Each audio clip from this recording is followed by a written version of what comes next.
For a decade and a half, the U.S. government has pushed electric vehicles on the American public using a combination of laws, financial incentives, and guilt as motivators. Lisa Fletcher looks into why the result isn't turning out to be as many hoped. When the world's most famous electric car company announced its aggressively priced Model 3 sedan, it seemed the future for EVs was assured. In terms of price, well, of course, it'll be $35,000. Tesla's innovation had helped dramatically grow the electric vehicle market. And in 2021, Tesla inked a single deal for 100,000 cars. Those purchases, total value of about $4.2 billion. We'll come back to that deal with Hertz, but this isn't a story about Tesla. It's a story about consumers and a decade-long government effort to change car buying behavior. An effort that President Obama kicked into high gear in 2011.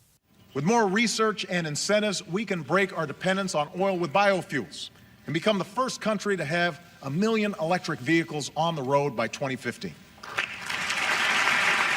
His administration gave billions in taxpayer-funded loans to build new car and battery factories and raised fuel efficiency standards to incentivize electric over gasoline. Congress approved tax credits for consumers buying an EV. But by 2016, just 500,000 electric vehicles had been sold, missing the 1 million mark goal, which didn't happen until 2018. Fast forward a few years, and President Biden picked up where Obama left off. Happy to be seen behind the wheel when Ford debuted an electric version of the nation's favorite half-ton truck. Mr. President! This sucker's quick.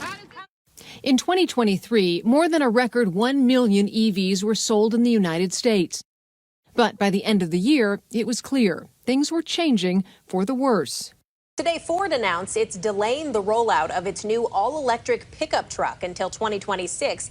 With major manufacturers cutting production and EV leader Tesla reporting sales down 8.5% in the first 3 months of this year. So electrification is a governmental and environmental driven agenda. It's not a consumer initiative. There's not a lot of people out there saying, where's my EV? Joe McCabe is the founder and CEO of Auto Forecast Solutions.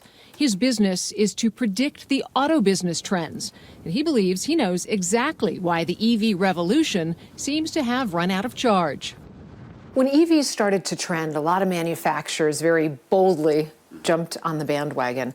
Yeah, we never drank the Kool-Aid, honestly. There's not a consumer out there ready to buy into a government-mandated issue here.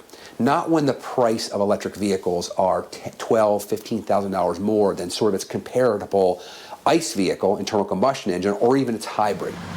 And beyond the higher cost of buying an EV, McCabe says there's the hurdle and hassle of charging.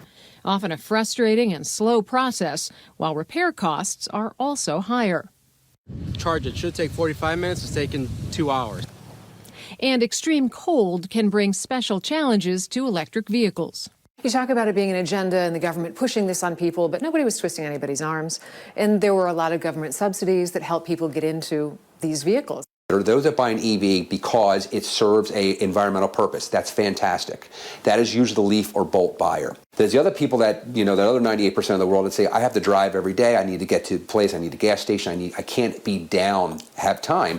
I have other options out there. Now, electrification will eventually gain steam, but we're going to see in the next 3 years a flattening. So we call it the early adopter apex. We said, look, all the people that bought their EVs. And while EVs benefited for years from overwhelmingly positive social media coverage, this is the new Tesla Model 3, and it is the coolest car that's coming out this year. It is. These days, plenty of influencers are showing their electrification frustrations. This is an absolute pain. Because I'm already frustrated, and once again, it wants me to redo the whole process. As for Hertz and its mega 100,000 Tesla order, in early January this year, the company announced it was selling 20,000 of its Tesla fleet and replacing them with gas-powered cars.